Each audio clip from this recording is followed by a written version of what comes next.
Good morning students.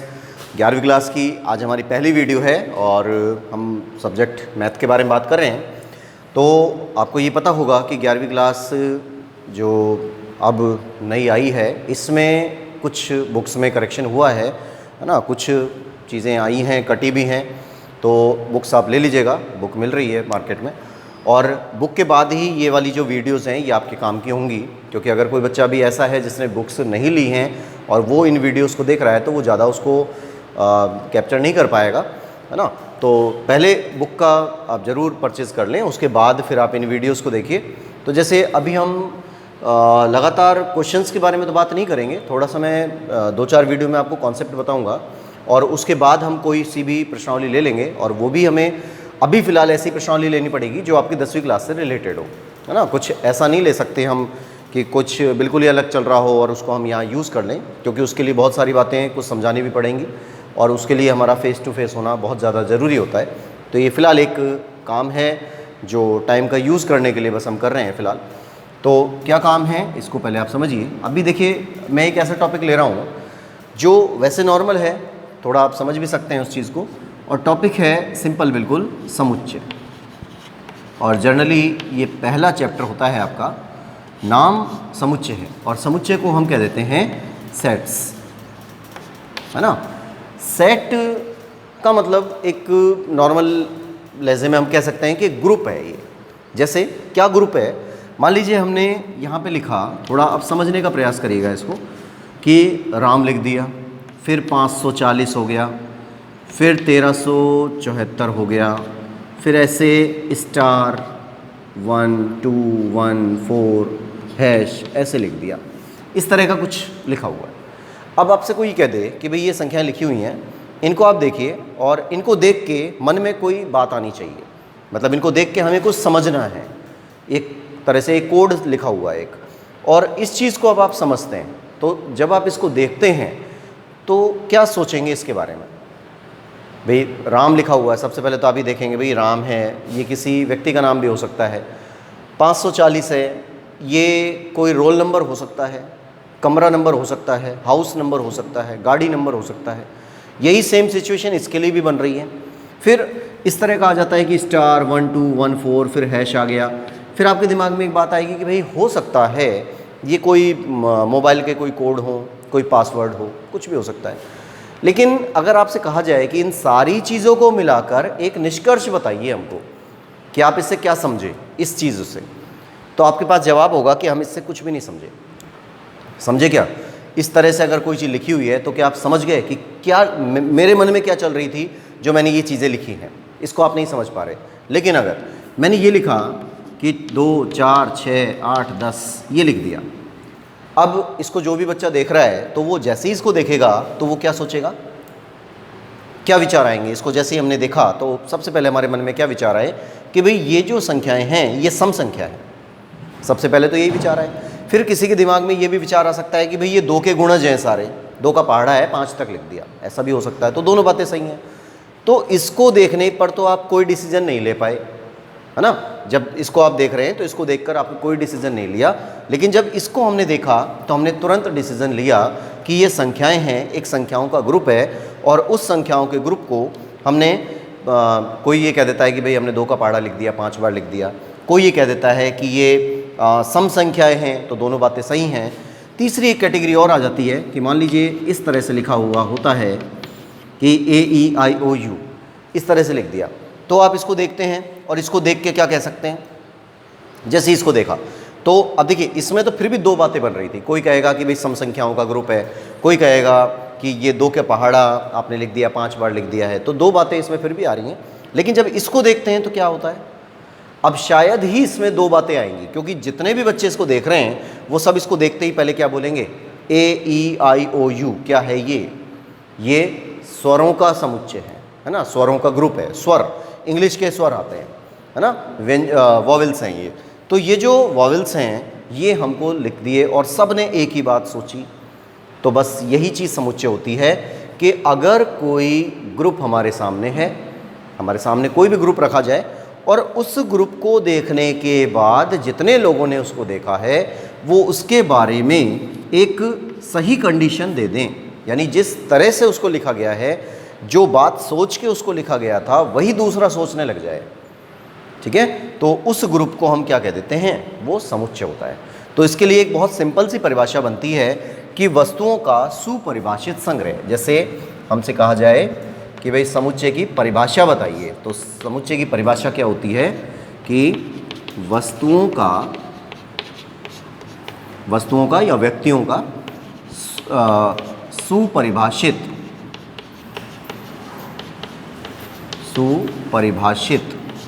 संग्रह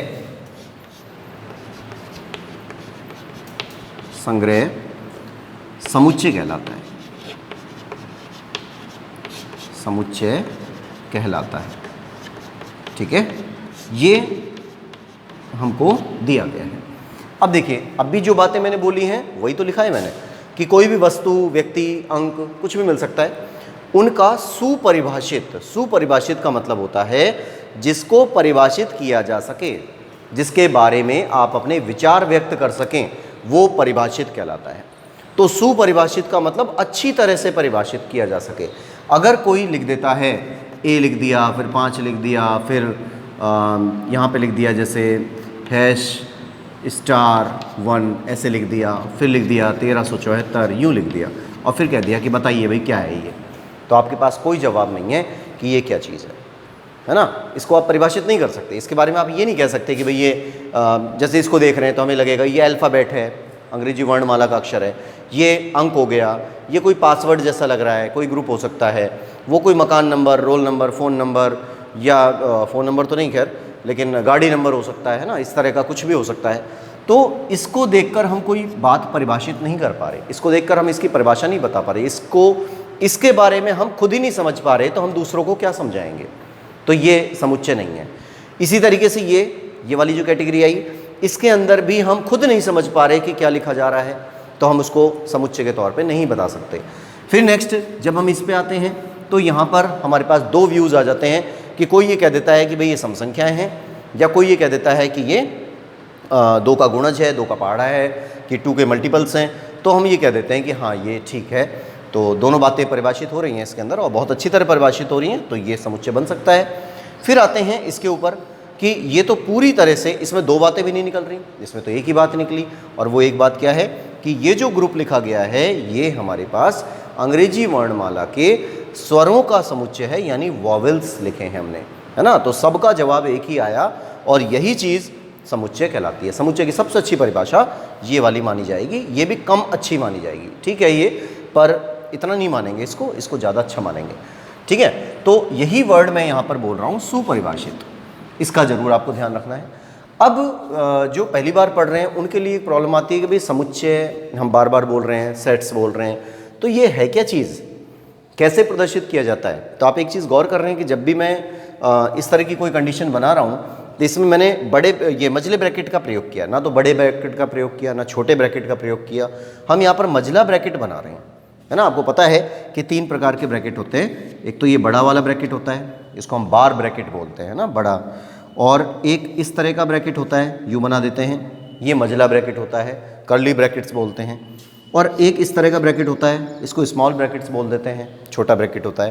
तो यहाँ पर हमें सिर्फ एक ही ब्रैकेट यूज़ करना है, कौन सा, ना तो ये यूज़ करना है ना ये यूज़ करना है, क्योंकि जब हम आगे अभी बढ़ेंगे सेट्स के अंदर तो हमें ये पता चलेगा कि ये जो बड़ा ब्रैकेट है ना, ये तो एक विशेष जगह पर प्रयोग किया जाता है, छोटा ब्रैकेट है ये भी एक विशेष जगह पर प्रयोग किया जाता है। इन दोनों के लिए एक स्थान फिक्स किया गया है कि इनको कहाँ प्रयोग किया जाएगा, इसके बारे में हम आगे बात करेंगे अभी, और इसको कहाँ प्रयोग किया जाएगा ये भी फिक्स है, इसका भी फिक्स है, बच गया ये वाला, इसके लिए कोई फिक्स नहीं है, तो इसको समुच्चय में फिक्स कर दिया, ठीक है।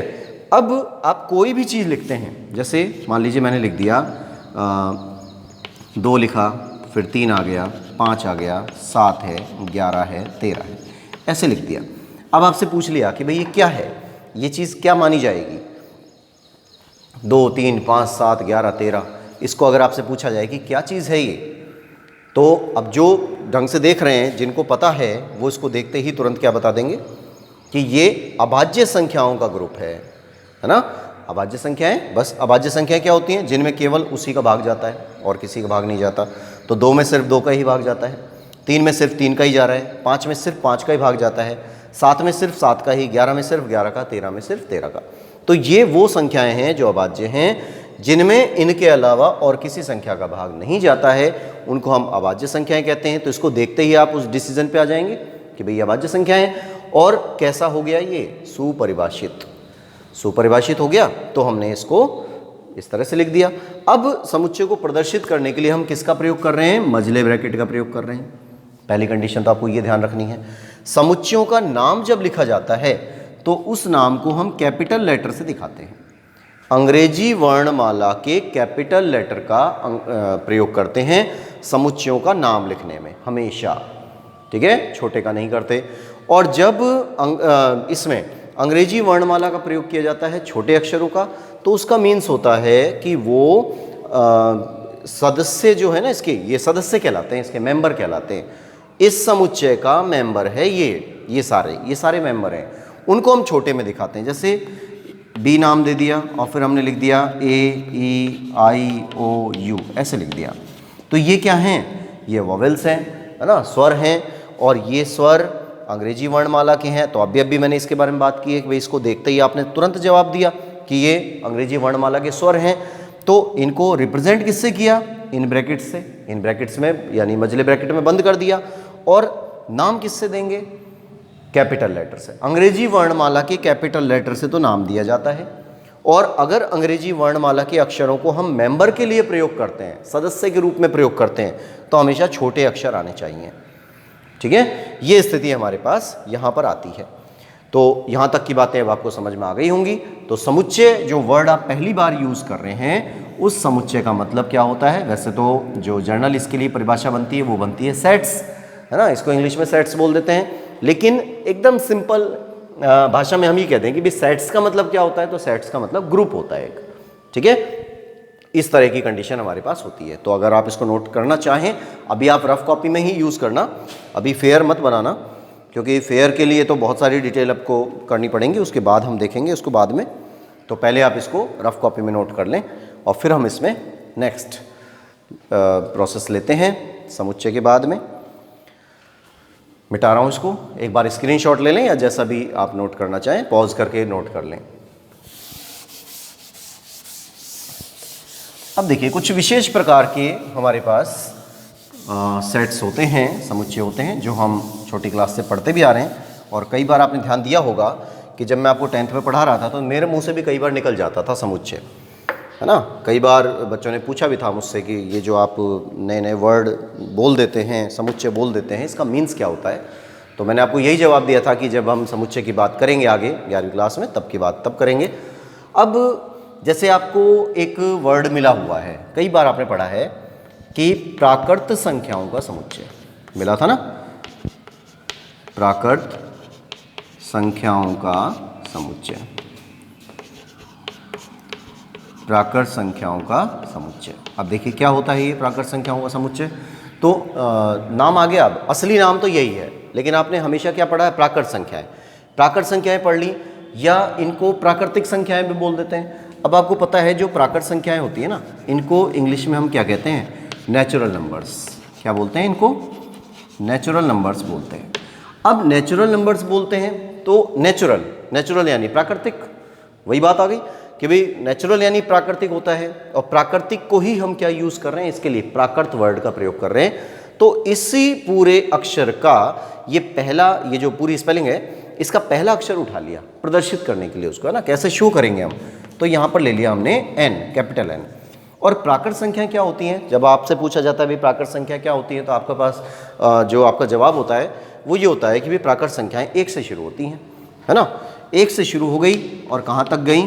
अनंत तक गई, इस तरह से। तो 3 डॉट इस तरह से बना देते हैं, डैश डैश डैश कर देते हैं। तो इसका मीन्स क्या हुआ कि ये प्राकृत संख्याएं हैं। और प्राकृत संख्याएं कहाँ से शुरू होती हैं? 1 से शुरू होती हैं। कहाँ तक जाती हैं? अनंत तक जाती हैं, ठीक है। इसी के बाद आता है एक पूर्ण संख्याएं, पूर्ण संख्याओं, पूर्ण संख्याओं का समुच्चय। ये अपना नेक्स्ट टॉपिक आता है। इसी में ये वो बातें बता रहा हूँ जो आप पढ़ चुके हैं, लेकिन अब हम धीरे धीरे उनकी डिटेल में जाएंगे। तो पूर्ण संख्याओं का समुच्चय। अब पूर्ण का मतलब क्या है? कंप्लीट, है ना। कंप्लीट के लिए यहाँ पर वर्ड यूज़ किया है होल नंबर, इसके लिए हम बोलते हैं होल नंबर। अब होल नंबर्स क्या होते हैं? स्टार्टिंग किससे हुई? W से हुई, है ना।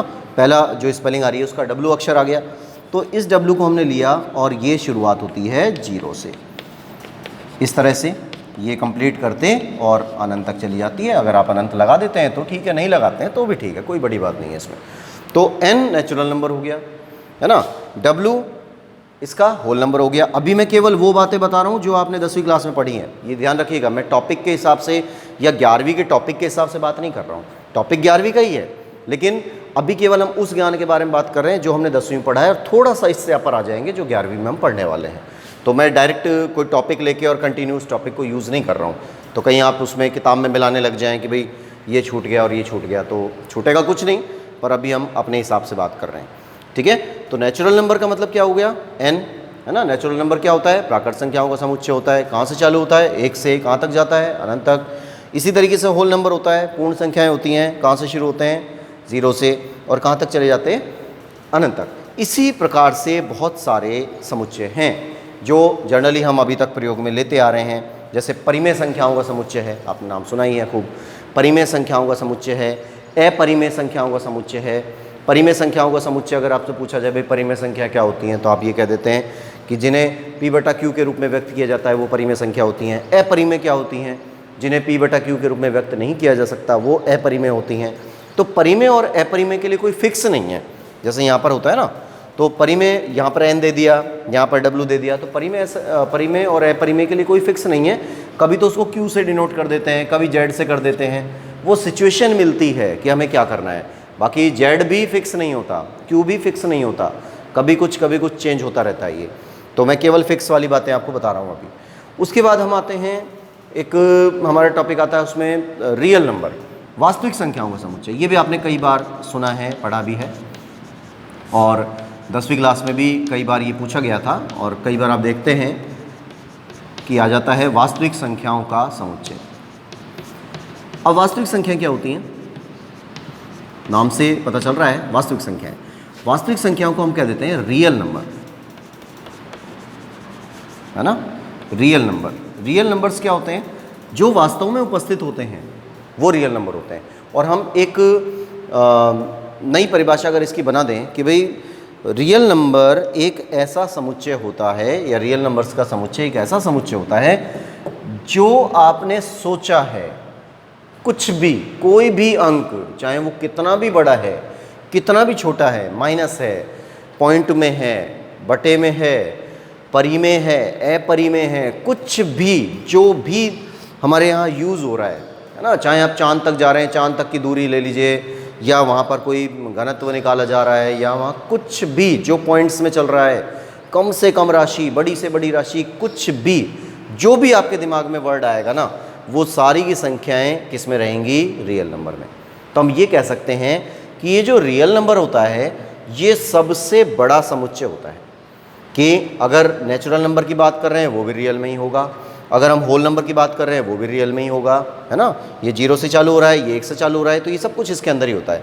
इसी तरीके से परिमेय संख्याएं भी इसी में ही होती हैं, अपरिमेय संख्याएं भी इसी में होती हैं, और भी जितने प्रकार के समुच्चय होते हैं वो सब इसमें होते हैं, एक को छोड़ के। तो वो एक क्या है, पहले उसके बारे में बात करें। तो इसको तो लिखते हैं हम कि -∞ से लेकर और +∞ तक, है ना। माइनस अनंत से लेकर और प्लस अनंत तक जितनी भी संख्याएं आती हैं, जितनी भी हैं, उपस्थित हैं, आपको याद हैं, चाहे वो माइनस की हों, चाहे वो प्लस की हों, जो भी चीज़ें यूज़ हो रही हैं, मैं बार बार वही वर्ड यूज़ कर रहा हूँ, रियल। रियल का मतलब क्या है? जो रियल लाइफ से संबंधित हैं, चाहे वो कैसी भी हों। अब रियल लाइफ से संबंधित होने वाली चीज़ें, बहुत सारी चीज़ें पॉइंट्स में चली जाती हैं। अभी आप केमिस्ट्री पढ़ेंगे, थोड़ा बहुत आपने पढ़ा भी होगा, तो जब कोई न्यूमेरिकल आता है केमिस्ट्री के अंदर या फिजिक्स के अंदर कोई न्यूमेरिकल आता है, तो उनको जब आप कैलकुलेट करते हैं तो कई बार ऐसा नहीं हो जाता कि यहाँ ले लिया जैसे 3.8 × 10 की पावर -10, इस तरह का। तो 10 की पावर -10 का मतलब क्या हो गया? बहुत छोटी राशि हो गई, है ना। ये बहुत छोटी राशि है, लेकिन वो किसके अंदर मौजूद रहेगी? रियल नंबर के अंदर। कोई कितनी भी बड़ी राशि हो, चाहे करोड़ों में चली जाए, करोड़ों में चली गई, जब भी वो राशि किसके अंदर रहेगी? रियल नंबर में रहेगी। ठीक है, इसके अंदर केवल एक राशि नहीं होती और वो होती है काल्पनिक संख्याएं। तो अभी हम काल्पनिक के बारे में बात करेंगे। ठीक है, तो इनको अगर आप थोड़ा सा नोट कर लीजिए, बस रफ कॉपी एक जरूर रखिए, उस रफ कॉपी में इसको नोट करिए। अब हम बात कर लेते हैं कि एक काल्पनिक संख्याएं और होती हैं, और वो काल्पनिक संख्याएं क्या होती हैं, इनको हम देखते हैं। तो देखिए, काल्पनिक संख्याएं, इमेजिनरी नंबर बोलते हैं इनको हम, काल्पनिक संख्याएं, है ना। काल्पनिक संख्याएं जो होती हैं, नाम से ही पता चल रहा है, काल्पनिक, कल्पना पर आधारित। ये रियल है, वास्तविकता पर आधारित है। अब वास्तविकता में कुछ भी हो सकता है, तो जितनी भी चीज़ें वास्तविकता में हैं इस धरती पर यूज़ की जा रही हैं, चाहे वो कहीं पर भी यूज़ की जा रही हैं, किसी भी सब्जेक्ट में यूज़ की जा रही हैं, किसी भी कैलकुलेशन पे यूज़ की जा रही हैं, सब कुछ रियल में जाएगा। लेकिन काल्पनिक संख्याएं अगर हम बोलते हैं, यानी ऐसी संख्याएं जिनका अस्तित्व नहीं है। अब आपके दिमाग में बात आ रही होगी कि भाई अस्तित्व नहीं है तो वो आ कैसे गई फिर यहाँ, है ना। कोई संख्या है, काल्पनिक है और अस्तित्व नहीं है, तो उनको संख्याओं का दर्जा दिया क्यों जा रहा है? ये भी तो बात आती है ना भाई, क्यों दिया जा रहा है, उसको हम क्यों बोल रहे हैं? उसका रीज़न है। देखिए, एक टॉपिक हमारे पास ऐसा आता है जिसका आंसर नहीं निकाल पाते हम। क्या है वो टॉपिक, उसको देखिए। मान लीजिए आपसे कहा गया कि 16 है और 16 का अंडर रूट करिए, ये दे दिया, 16 का अंडर रूट करिए, तो 16 का अंडर रूट क्या हो जाता है? इसका रूट निकालते हैं तो 4 आ जाएगा, है ना। बहुत नॉर्मल सी बात है। अगर आपसे कहा गया 25 का रूट निकालिए, तो आपने क्या आंसर दे दिया? 5 दे दिया, हो गया। ये रियल नंबर है सब, इनका यूज़ हो रहा है डेली लाइफ में, हम इसका यूज़ करते हैं, कहीं ना कहीं ज़रूर यूज़ हो जाता है, सवाल में आ जाता है, डेली लाइफ में आ जाता है, कोई पूछ लेता है, हम बता देते हैं। लेकिन अगर आपने एक चीज़ गौर की होगी, जब हम 10वीं क्लास में थे और कई जगह पर हमने अंडर रूट किया, तो आपने ध्यान दिया था कई बार हम प्लस और माइनस लिखते थे, ऐसे लिखते थे ना कई बार कि भाई रूट निकाला, रूट 16 निकाला, है ना, 16 का अंडर रूट कर रहे हैं, 16 का अंडर रूट किया और आपने कई बार प्लस माइनस में आंसर दे दिया। और ऐसा कब होता था? जैसे यहाँ पर एक्स स्क्वायर बराबर 25 आया किसी सवाल के अंदर, फिर हमने कहा कि भाई इसका वर्गमूल करना है, दोनों तरफ एक्स का मान निकालना है, तो आपने एक्स का वर्गमूल किया, तो जब इसका वर्गमूल एक्स स्क्वायर का वर्गमूल किया तो एक्स आ गया, और जब 25 का वर्गमूल किया तो आपने इस तरह से आंसर लिखा था, आ रहा होगा ध्यान, कई क्वेश्चंस में हमने ऐसा किया था कि एक्स बराबर प्लस माइनस 5। फिर क्यों लिखा था ये जो प्लस माइनस 5 था, ये क्यों लिखा था? उसका भी रीज़न था। क्या रीज़न था? इसका रीज़न ये होता है कि गणित के अंदर केवल वो चीज़ें सही मानी जाती हैं। अब आप धीरे धीरे, जैसे गणित आपने सब्जेक्ट लिया है, तो इसके खूबियों को भी देखेंगे कि क्या क्या खूबियाँ इसके अंदर आ रही हैं। तो ऐसा इसलिए होता है, गणित की कोई भी संक्रिया तभी सही मानी जाती है जब उसका LHS और RHS बराबर हो जाए। यानी जिस वे में आप आगे जा रहे हैं, कोई सवाल आपने किया, सिद्ध किया, जिस वे में आप आगे गए उसी वे में पीछे आइए, तो वो सवाल दोबारा तैयार होना चाहिए। जैसे इसी के बारे में बात कर रहा हूँ मैं कि मैंने वर्गमूल किया, है ना, ध्यान दीजिए दोबारा से, मैंने वर्गमूल किया, वर्गमूल करके मुझे x प्राप्त हुआ। ठीक है, एक्स स्क्वायर का वर्गमूल किया तो मुझे क्या प्राप्त हुआ? एक्स प्राप्त हो गया। 25 का वर्गमूल किया, 25 का अगर वर्गमूल किया तो मैंने यहाँ पे प्लस माइनस 5 इसलिए लिखा है क्योंकि जब हम इसका वापस से कंडीशन उल्टा करते हैं, वर्गमूल करने पर ये प्राप्त हो रहा है ना, तो वर्ग करने पर ये प्राप्त होना चाहिए। तो LHS और RHS बराबर माने जाएंगे। वर्गमूल करने पर ये आया तो वर्ग करने पर ये आएगा। जैसे देखिए, अब इसका वर्ग करेंगे तो एक्स स्क्वायर आ जाएगा, ये तो अपनी जगह सही है। लेकिन जब मैं प्लस 5 का स्क्वायर करूंगा तब भी मुझे 25 प्राप्त होगा, और जब मैं माइनस 5 का स्क्वायर करूंगा तब भी मुझे 25 प्राप्त होगा। देखिए, 25 दो बार प्राप्त हुआ ना। तो अगर हम प्लस 5 का स्क्वायर करते हैं जब भी 25 मिलता है, और माइनस 5 का स्क्वायर करते हैं तब भी 25 मिलता है। तो इसका मतलब ये हुआ कि अगर आप 25 का अंडर रूट करते हैं, अगर आप 25 का अंडर रूट करते हैं तो आपको हमेशा 2 आंसर मिलने की संभावना बनती है। हो सकता है आपको प्लस का 5 मिला हो, या हो सकता है आपको माइनस का 5 मिला हो। ठीक है, तो इन दोनों संभावनाओं को हमने यहाँ पर कंबाइंड रूप में लिख दिया है, और इसी चीज़ को हम क्या बोल देते हैं कि ये प्लस माइनस में आंसर दिए जाते हैं। ठीक है, तो इसके बारे में हमने 10वीं क्लास में भी बात कर ली थी। ठीक है, अब आते हैं हम अपने मेन टॉपिक पर कि भाई हम बात किसकी कर रहे हैं? काल्पनिक संख्याओं की। तो अगर अंडर रूट 16 आ रहा है जब तो प्लस माइनस आंसर आ गया, 25 आया तब तो आंसर प्लस माइनस 5 आ गया। लेकिन अगर कंडीशन ये आ गई -16 तो आंसर क्या होगा? -16। -16 का अगर आपने अंडर रूट निकाला तो आप इसका आंसर -4 देंगे, है ना। तो -4 का वर्ग करने पर ये आना चाहिए। तो -4 का जब आप वर्ग करते हैं यानी -4 को -4 से गुणा करते हैं तो आंसर क्या आ रहा है? 16 आ रहा है। और अगर आपने -16 का अंडर रूट +4 दिया, प्लस का 4, तो देखिए +4 का गुणा +4 से करने पर भी 16 आ रहा है, -16 प्राप्त नहीं हुआ। बात समझ में आ रही है ना, कि अगर कोई संख्या रूट के अंदर है और वो माइनस में है और उसका हमसे वर्गमूल करवाएगा तो उसका आंसर पॉसिबल नहीं है। अब आंसर पॉसिबल नहीं है तो क्या कंडीशंस बनेंगी, इसके बारे में हम आगे बात करेंगे। आज की वीडियो में हम इतनी बात कर रहे हैं। तो ऐसी संख्याएं जो अंडर रूट में आती हैं, माइनस में आ जाती हैं, माइनस के अंदर अंडर रूट होता है, तो ना तो ये सही प्राप्त हुआ ना ये सही आया, तो इनका कुछ आंसर अलग ही बनता है, काल्पनिक है ना। तो इन्हीं संख्याओं को, अंडर रूट के अंदर माइनस की संख्याओं को क्या कहा जाता है? काल्पनिक। और आपको जहाँ तक मैं समझता हूँ कि आपने आज तक भी इस तरह के क्वेश्चन को कभी भी यूज़ नहीं किया, तो इसलिए हम इसमें कौन से टॉपिक में डालते हैं इसको? काल्पनिक संख्याओं में डालते हैं और इसी को हम इमेजिनरी नंबर बोलते हैं। इमेजिनरी मतलब कल्पना पर आधारित। ठीक है, बस आज के लिए इतना ही है। फिर अगले टॉपिक पे, अगले वीडियो में हम नेक्स्ट टॉपिक के बारे में बात करेंगे।